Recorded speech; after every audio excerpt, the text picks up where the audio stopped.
अस्सलाम वालेकुम viewers, welcome to Mawraj learning hub. उम्मीद करती हूँ आप सब खैरियत से होंगे।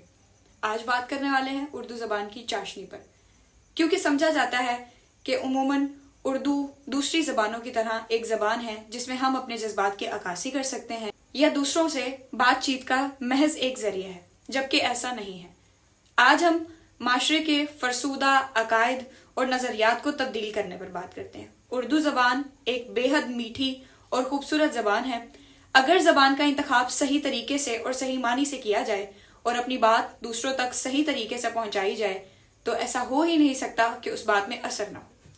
बात करने के तरीके होते हैं और बात को समझने के तरीके होते हैं।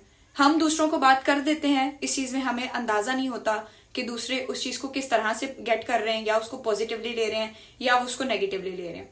एंड बीइंग अ पाकिस्तानी, हमारी नेशनलिटी पाकिस्तान की है और हमारी कौमी ज़बान उर्दू है, तो हमें इसकी चाशनी और इसके उसूल और ज़वाबित के बारे में पता होना चाहिए। तो चलिए आइए बात करते हैं एक उर्दू की उस्तानी जी का अपने मंगेतर को जवाबी खत, जो कि किसी फन पारे से कम ना था। शुरू करते हैं। मेरे प्यारे ताजुद्दीन, सलाम मोहब्बत।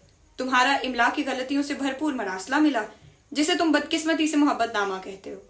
यकीन करो, कोई मुसरत नहीं हुई। ये खत भी तुम्हारे पिछले खतूत की तरह बेतरतीब और बेढंगा ही था।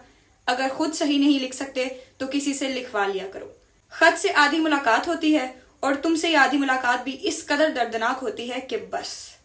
और हाँ, ये जो तुमने मेरी शान में कसीदा लिखा है, ये दरअसल कसीदा नहीं बल्कि एक फिल्मी गाना है, जो शायद तुम्हारे इल्म में नहीं कि फिल्म में ये गाना हीरो अपनी माँ के लिए गाता है।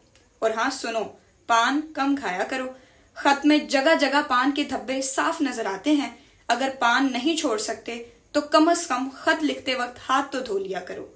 और ये जो तुमने मुलाकात की ख्वाहिश का इजहार इंतहाई अहमकाना अंदाज में किया है, यूं लगता है जैसे कोई यतीम बच्चा अपनी जालिम सोतेली माँ से टाफी की फरमाइश कर रहा हो, इस यकीन के साथ कि वो इसे नहीं देगी।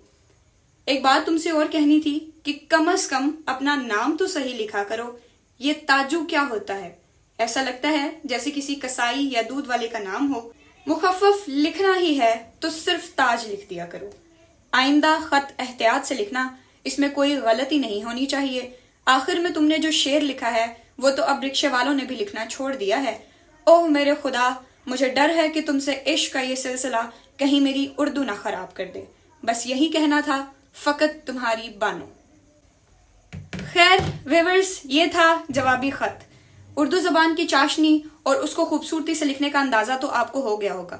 अमूमन हमारे यहाँ क्या होता है कि हम स्ट्रेट फॉरवर्ड होने के चक्कर में या स्ट्रेट फॉरवर्ड का लेबल लगाकर अपनी ज़ात के साथ दूसरों को उनके मुंह पर जवाब दे देते हैं और अपनी तहजीब और सकाफत और अपनी तरबियत को पीछे छोड़ देते हैं। तो ये है ज़बानों की खूबसूरती और ज़बानों की चाशनी। उम्मीद करती हूँ आपको भी ये मरासला पसंद आया होगा और आप भी उर्दू ज़बान की चाशनी से वाकिफ हो गए होंगे। इसके साथ मुझे इजाज़त दीजिए। अल्लाह हाफिज़।